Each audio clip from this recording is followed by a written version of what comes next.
So today we are going to study myocardial infarction. We are studying ischemic heart diseases.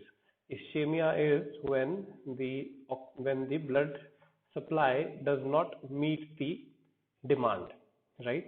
Here myocardial ischemia refers to a condition when the myocardial blood supply, that is blood supply to the heart, does not meet the demand of the heart, right? The oxygen and the nutrient demand of the heart is not met. Now, what is myocardial infarction? We are studying myocardial infarction under acute coronary syndromes. Acute coronary syndromes are the acute emergency conditions. For example, unstable angina, the crescendo angina, and the myocardial infarctions. Now, we know whenever these cells, they are deficient in blood supply, they are deficient in oxygen supply, whenever they are deficient in nutrient supply, it leads to a temporary condition called as ischemia, and when that temporary condition is not relieved, then it can lead to cell necrosis. Cell necrosis is cell death. So ischemia is deficient blood supply and cell necrosis is cell death. Cell necrosis, when the cell death takes place because of the deficient blood supply, then it is called as infarction. And when the myocytes, the myocardial tissue dies because of the deficiency in blood supply, then it is called as myocardial infarction. Right? So the difference between infarction and necrosis is the necrosis can happen because of any reason. For example, if somebody's skin is burnt, somebody is having somebody has poured acid over their skin, then the skin cells, the body cells, they die because of the acid or because of the heat. Then that is called as necrosis, cell necrosis. Whereas when the cells die because of the reduced blood supply, then it is called as infarction. Here we are talking about myocardial infarction. So myocardial infarction is commonly referred to as heart attack, right? This happens when the ischemia, when the reduced blood supply is more than the 20 minutes, when the ischemia is prolonged and is severe, then that causes permanent cell death, right? So MI is the risks.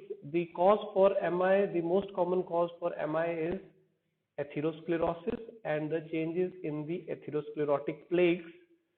It is more common in males because women are generally protected because of the estrogen in them during their reproductive years, whereas males are more affected by this MI.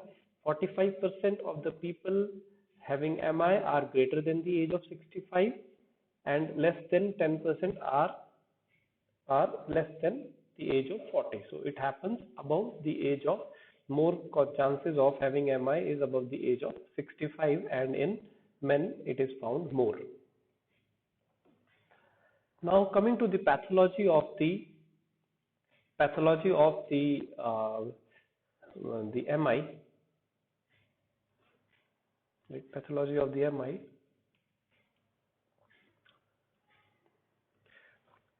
So we already know that because of the dyslipidemia, the blood vessels, they develop atherosclerosis, and this atherosclerosis is commonly found in coronary arteries.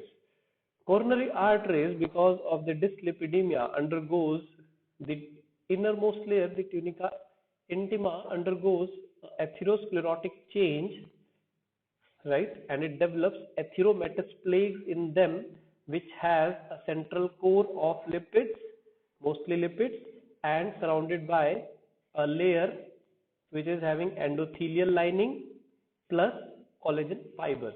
So this fatty core is surrounded by a fibrous layer, and this fibrous layer is covered by endothelium. Now what happens? Because of the high blood pressure, these atheromatous plaques undergoes several changes. We have already talked about the acute changes in the atherosclerotic plaques. So because of the high blood flow, the because of the high blood flow, the collagen covering the fibrous cap of the atheromatous plaques, it ruptures and it leads to the exposure of the central core, which is rich in lipids, to the blood. The blood is flowing in this white area. This is one vessel, one sagittal section of the blood vessel, coronary blood vessel. So blood is flowing in this area. The blood, when is exposed to this central core, then the platelets from the blood comes, right, and adhere to the atheromatous plaque, right, and platelet addition takes place. Now this platelet addition do two things. Number one, as we have learned, the platelets, they releases certain chemicals, for example thromboxane and serotonin, which causes overall vasoconstriction, right, overall vasoconstriction. So the coronary blood vessel undergoes vasoconstriction, it constricts in size, plus these platelets, they also activate the intrinsic and the extrinsic pathways, thereby leading to the conversion of fibrinogen into fibrin and thereby completing the clotting process, and formation of thrombus takes place. So now these atheromatous plaques are having thrombus over them, and together they are called as thromboatheromatous plaques, right? So now there are two pathologies. One is atheromatous plaques, and number two, the thrombus over these atheromatous plaques. Now these thrombuses, they keep on increasing in size and they completely occlude the blood vessels sometimes, or whenever they occlude the blood vessels more than 90%, then the cell death starts taking place. The myocyte becomes deficient in blood supply and myocytic cell death, the myocardial infarction, starts taking place.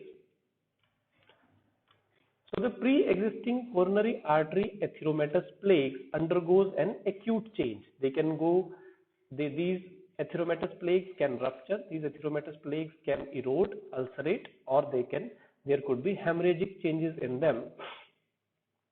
These acute changes leads to, number one, the platelet addition and vasoconstriction because of the release of certain chemicals, right? And secondly, apart from vasoconstriction, they form thrombus over these adhered platelets and atherosthrombus is formed. So now the atherosclerotic plaque, the atheromatous plaque, one and the same thing, atheromatous plaques has become atherosthrombus plaques and has occluded the blood vessels more than 90%. So within minutes, the thrombus expands partially or completely occlude the vessel lumen, resulting in coronary arterial occlusion, right, which diminishes the blood flow and it causes ischemia. When that ischemia is prolonged, it causes myocyte cell death, the necrosis, which is called as myocardial infarction. Apart from that, there are some biochemical and ultrastructural fine changes also in the cells. So as we know that the reduced blood supply will cause anaerobic production of energy and accumulation of lactic acid, because the lactic acid pathways will be activated. So accumulation of lactic acid in the myocytic cells, plus the production of high energy phosphates, example creatine phosphate and adenosine triphosphate in the myocytes, right? Apart from this, there will be mitochondrial swelling, there will be glycogen depletion, and overall the myocytes, they will be swelled up because of the formation of lactic acids and other creatine phosphates. That will lead to osmosis, that will lead to the swelling of the cells, right? If this state, which is now ischemia, is reversed within 20 minutes, that means within 20 minutes the blood supply is again becomes uninterrupted, the blood supply is again normalized, then it is reversible. If not, then after 20 to 30 minutes the damage becomes irreversible and cells undergoes death process, which is called as myocardial infarction. This infarction is of coagulative necrosis, and the myocytes causes the leakage of cytoplasmic protein or the myocytes protein. We have already talked about this, that the myocytes have cardiac muscle cells and the cardiac cells, and these cardiac cells, the myocytes, they have proteins in them which are rich in troponins I, T, and creatine phosphokinase of myocardial in origin, right, CKMB. So these proteins are released into the blood.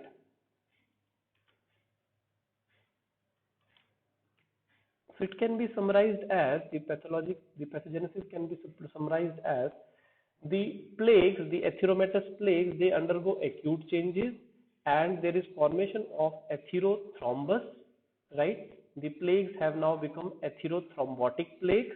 These atherothrombotic plagues ultimately occlude the coronary artery.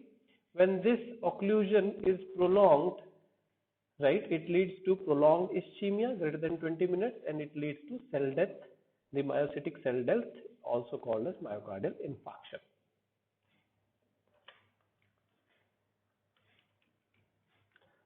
Now this myocardial infarction takes place in three fashions. Number one, transmural infarction. Number two, subendocardial infarction. And number three, multifocal microinfarction. So this is our beautiful heart. We have already studied the blood supply. This is arc of aorta, and at the arc of aorta, the first blood vessel to divide is the right coronary artery and the left coronary artery. The left coronary artery again divides into two arteries. The left anterior descending, see it is descending down, right? And this is the anterior surface. This surface is the anterior surface. So left anterior descending branch, LAD, and another one is LCX, left circumflex artery, LCX. So if we take a sagittal section, that is if we cut the heart from here and if we see the layers of the heart, so now this is, let us assume that we have taken the sagittal section from here. So now this is ventricle, this is the left ventricle, this is left ventricle, and this is right ventricle, because left ventricle walls are thick, and this is the interventricular septum, right? And at the periphery, at the pericardial region of this are the coronary artery and the coronary veins, right? So this myocardial tissue is again divided into three layers. One is endocardium, right? Then the thick one is the myocardium, which contains the muscles, and the outer one is the pericardium, which is a two-layer structure having fluid in between them, right? So if suppose there is an atherothrombbus formation here, then the blood supply to this part will be reduced and this part will develop infarction if the blood supply is reduced for more than 20 minutes. So let us see different types of infarctions.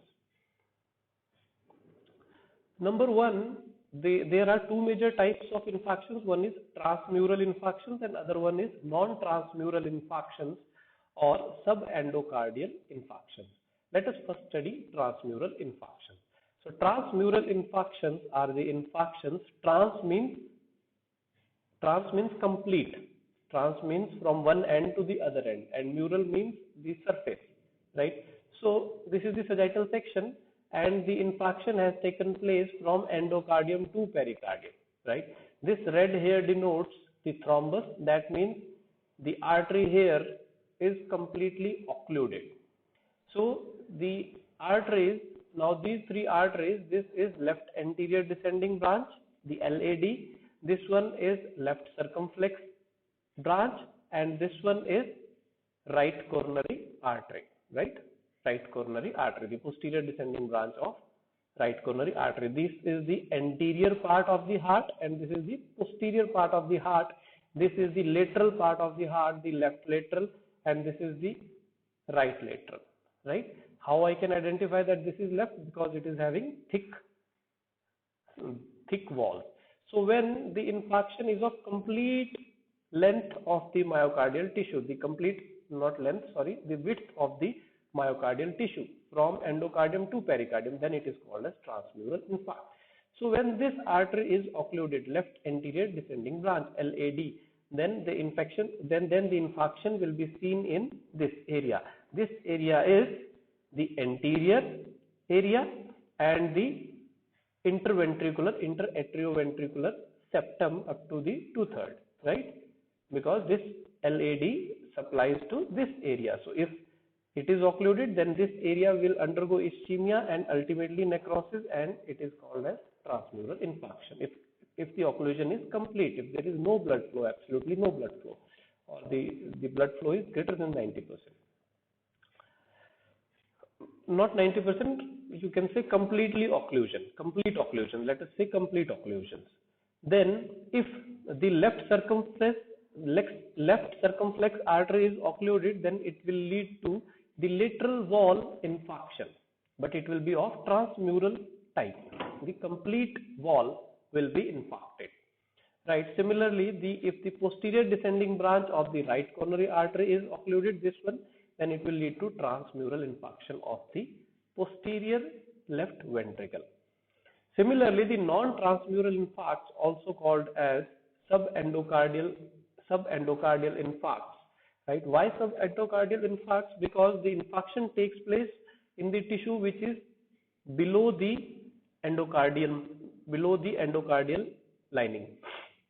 So the infarction is called as subendocardial infarction, below the endocardium.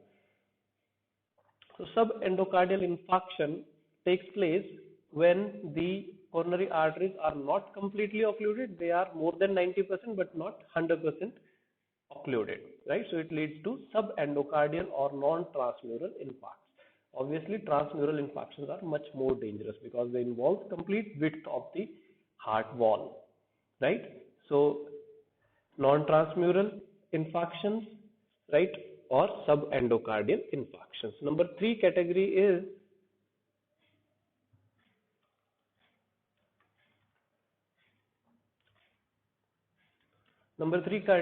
multifocal infarction, right? Multifocal infarctions means when many blood vessels, the coronary blood vessels, are occluded, then it leads to micro infarctions all over the walls of the heart, right? Now let us study transmural infarctions. So transmural infarctions, when there is complete occlusion of the epicardial blood vessels. Epicardial means the blood vessels at the pericardial region, that is the right coronary artery and the left coronary artery and their branches.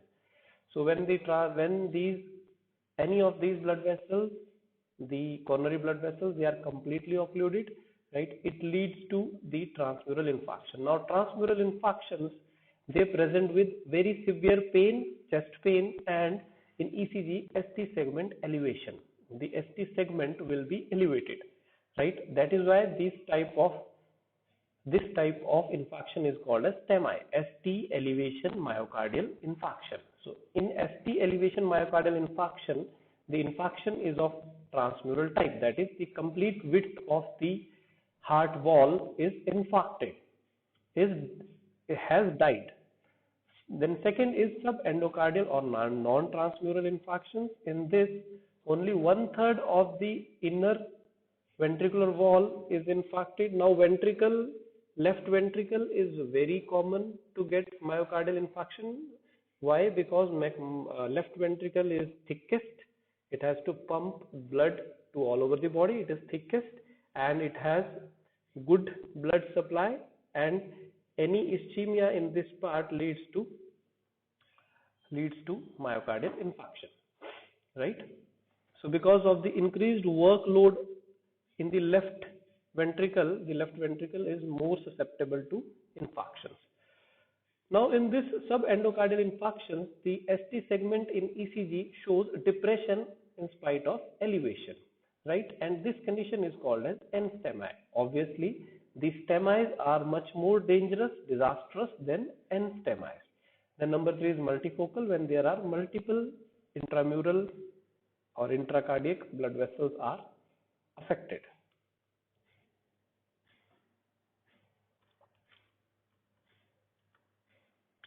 Now these infarcts, they can also be understood by their location. So this is right coronary artery from the right side of the ascending aorta and left coronary artery, right? From the left side of the ascending aorta, left coronary artery, again dividing into two parts, left anterior descending branch and left circumflex artery. Now left anterior descending coronary artery is the most common site for the infarctions. This left coronary artery, right, you can, let us say this is anterior descending branch, this is circumflex, anyways, right, this is most common. 40 to 50% of the occlusions takes place in this artery, and since it supplies to the anterior wall of the left ventricle and also the septum, right, anterior two-third of the atrioventricular septum and apex of the heart, it supplies, so it causes anterior wall MI. You can see in this picture the anterior wall. See, if this is heart, then this is anterior wall. The wall which we cannot see in this picture at the back side is posterior wall. On this side it is left lateral wall. On this side it is right lateral wall. The upper portion is superior, the lower portion is inferior, right, apart from right and left side. So this is how we divide the heart walls. So the left anterior descending coronary artery occlusions leads to anterior wall MI most commonly, and also anteroseptal MI. Septal means atrioventricular septum. So antero, right, the anterior portion of the atrioventricular septal also is infarcted, and that is called as anteroseptal MI, right. Similarly, the right coronary artery is the second most common artery to get occlusions, the atherothrombotic occlusions, and since it supplies to the posterior inferior wall of the left ventricle, right, at the posterior side this artery goes and it reaches the ventricle here, right, it reaches the ventricle here and it supplies to the posterior inferior wall of left ventricle, thereby causing inferior wall MI, right. Inferior wall MI is caused by right coronary artery, and also it causes posteroseptal MI because it supplies to the posterior one-third, right. The remaining of the atrioventricular septum, that is the posterior one-third. See, the anterior two-third is supplied by descending branch and the posterior one-third is supplied by the right coronary branch, right. So inferior wall MI. Similarly, the left circumflex coronary artery, if it undergoes occlusions, which is the least of all the three, then the lateral wall MI takes place because it supplies to this lateral wall of the left ventricle. So the myocardial infarctions are of two types, NSTEMI and STEMI. Right? They are acute emergency conditions. They are also called as acute coronary syndromes. These acute coronary syndromes are of two types, NSTEMI and STEMI, based on their types of infarction, which is transmural or subendocardial infarctions. The STEMI will be having transmural infarctions, whereas NSTEMI will be having the subendocardial infarctions and also the ST segment elevations. The ST segments will be elevated in STEMIs, whereas they will be depressed or not elevated in NSTEMIs. So let us study NSTEMI first. So NSTEMI, the cause is subendocardial infarction, which is because of the partially occluding thrombus, right? And in STEMIs, there will be infarctions, there will be necrosis. So the cardiac necrosis will lead to the presence of biomarkers, that is the cardiac troponin T and cardiac troponin I in the blood, the increase in cardiac troponin T and I in the blood, plus creatine phosphokinase CPK-MB or CK-MB levels to be raised in the blood. So first is biomarkers of the cell necrosis, cardiac necrosis, plus any of these three features, which is number one, the pain will be at rest and it will be, the chest pain will be at rest and it will be greater than 10 minutes, number one. Number two, any one of these. Number two, the chest pain will be of recent in origin, right? That means it will not be, the chest pain will not be older than 2 weeks. The previous chest pain will be within 2 weeks. And number three is crescendo pattern. Crescendo pattern, as we know that the crescendo pattern is more severe and more prolonged and more frequent than the previous episodes. So if a person is having the pain, within 2 weeks, the next episode will be of more severe, more prolonged, right? So such crescendo pattern can be seen in NSTEMI. right?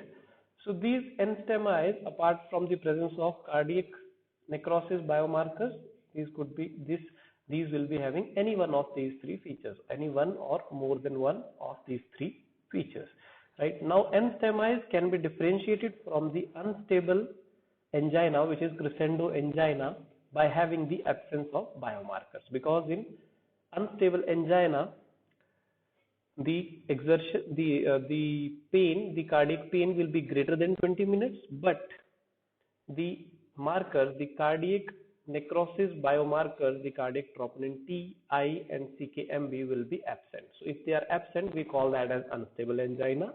It is also called as pre-infarction angina, the angina which is pre to the infarction, pre-infarction angina. And if the cardiac biomarkers of the cardiac necrosis are present, we call that as NSTEMI, the myocardial infarction. Then STEMI, ST elevation myocardial infarction. Now ST elevation myocardial infarction happens because of the transmural infarction, when the coronary artery is completely stenosed, completely occlusive, because of the atherosthrombus, the thrombus formed over the atheromatous plaques, right? And the pain is severe, it is deep, and the pain is very, it may be, the person may describe that pain as heavy, squeezing, crushing, right? Plus there could be sweating, diaphoresis, weakness, nausea, sweating is diaphoresis, vomiting, anxiety, right? The chest pain will be more than the 30 minutes.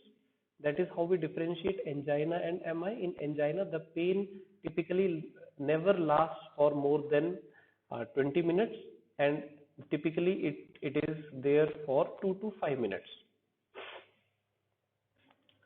So this STEMI can be differentiated from the angina by having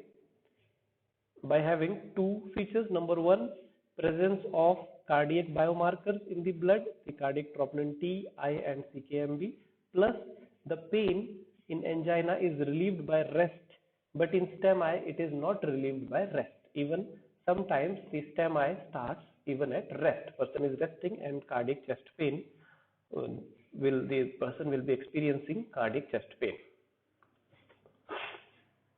There is one more category which is also called as silent MI. So in patients who are elderly, and in women mostly, and in patients with diabetes, mostly in the patient with diabetes, the MI is painless. The person will be having some other symptoms, and these symptoms are called as anginal equivalents. These are dyspnea. The person will be saying that he or she has difficulty in breathing. There will be epigastric discomfort, that is stomach discomfort, nausea, weakness. So these may occur without chest pain. So such conditions are called as painless MI or silent MI. So a person with diabetes most of the times has silent MIs. The symptoms, the common symptoms for both NSTEMI and STEMI are symptoms.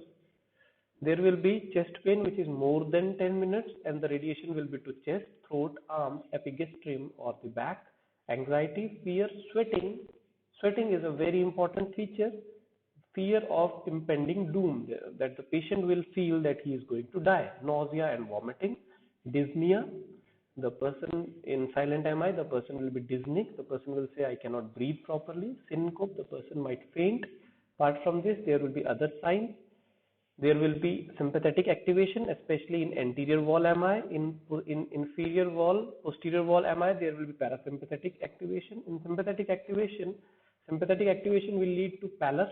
The person will have instantaneous pallor, sweating, huge sweating over the forehead, over the neck, tachycardia, hypertension. Whereas if parasympathetic wall, if posterior wall MIs are there, then it can lead to bradycardia and hypotension. Person might go into hypotension or hypertension depending on the walls and depending on the sympathetic and parasympathetic activation.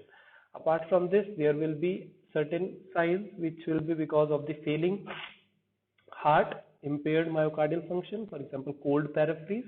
The peripheries will become cold, oliguria, reduced urine, hypotension, narrow pulse pressure, the jugular vein pressure will be increased because the heart will be failing.